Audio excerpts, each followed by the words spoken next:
এই সরকার মনে করে যে আমরা জুলাই বিপ্লবের কারণে আজকে আমরা সরকারে আসতে পারছি। এই সরকারকে মনে রাখতে হবে আপনাদের এই সরকারে আসার মূল শুরুই হয়েছিল 2013 সালে সেই শাপলা চত্বরে আন্দোলনের মধ্য দিয়ে, এবং 5 আগস্টে দীর্ঘ এই 15 বছরের এই আন্দোলনের বিজয় আমরা লাভ করেছিলাম। আপনারা আজকে সরকারে বসেছেন, কিন্তু আপনারা এই জুলাই আগস্টের শহীদদের অনেক খোঁজ খবর নিয়েছেন, তাদেরকে চিকিৎসা করার সুযোগ করে দিয়েছেন, তাদেরকে আর্থিক সাহায্য করেছেন, কিন্তু আপনারা শাপলা চত্বরের শহীদদের বেমালুম ভুলে গিয়েছেন। এই বিপ্লব এর সূচনা ছিল শাপলা চত্বরের যে আমাদের আন্দোলন, সে আন্দোলন। শাপলা চত্বর আমরা কেন গিয়েছিলাম?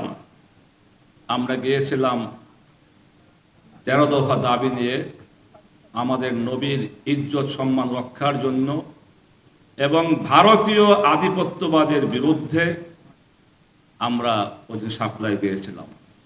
আপনারা দেখেছেন আজকে এই ডকুমেন্টারিতে, তৎকালীন সময় খুনি শেখ হাসিনা রাষ্ট্রীয়ভাবে সিদ্ধান্ত নিয়ে শাপলা চত্বরে গণহত্যা চালিয়েছে।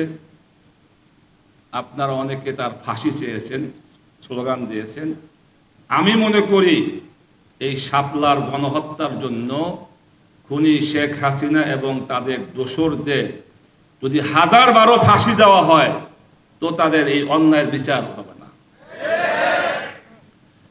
তো আজকে আমি শাপলা চত্বরের সেই গণহত্যার বিচার দাবি করতেছি, এবং আজকের এই প্রোগ্রামের সভাপতি মাওলানা মামুনুল হক সাহেব যে দাবিগুলো উত্থাপন করেছেন, যে আমাদের কওমি মাদ্রাসার পাঠ্যপুস্তকে শাপলা চত্বরের সেই ইতিহাস লেখা এবং ছাত্রদের পাঠযোগ্য করে গড়ে তোলা, এবং রাষ্ট্রীয়ভাবে শাপলা চত্বরের শহীদদের পরিসংখ্যান তৈরি করা এবং শহীদদের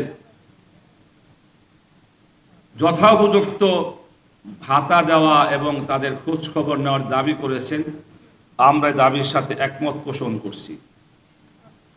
আমরা লক্ষ্য করছি বর্তমান যে সরকার আজকে আমাদের রাষ্ট্রীয় ক্ষমতা রয়েছে, এই সরকার মনে করে যে আমরা জুলাই বিপ্লবের কারণে আজকে আমরা সরকারে আসতে পারছি।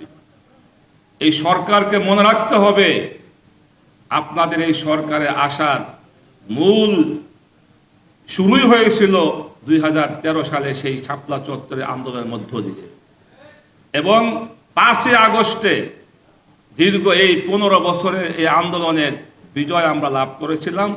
আপনারা আজকে সরকারে বসেছেন, কিন্তু আপনারা এই জুলাই আগস্টের শহীদদের অনেক খোঁজ খবর নিয়েছেন, তাদেরকে চিকিৎসা করার সুযোগ করে দিয়েছেন, তাদেরকে আর্থিক সাহায্য করেছেন, কিন্তু আপনারা শাপলা চত্বরের শহীদদের বেমালুম ভুলে গিয়েছেন। তাই পরিষ্কার দাবি করছি, আজকের এই প্রোগ্রাম থেকে শাপলা চত্বরের শহীদদেরকে মূল্যায়ন করতে হবে। শহীদদের প্রতিটি ঘরে ঘরে গিয়ে তাদেরকে আর্থিক সহযোগিতা করা এবং সার্বিক খোঁজখবর নিতে হবে। এবং আল্লামা মামুনুল হক সাহেব আজকে যেই প্রোগ্রামের আয়োজন করেছেন এবং যে ডকুমেন্টারি আজকে তৈরি করে দেখালেন, আমি মামুন সাহেবকেও ধন্যবাদ জানাই, এবং আপনারা যারা আজকে এখানে আসছেন, লম্বা সময় আমাদের বক্তব্য শুনছেন, সকলকে ধন্যবাদ জানিয়ে আমার বক্তব্য শেষ করছি।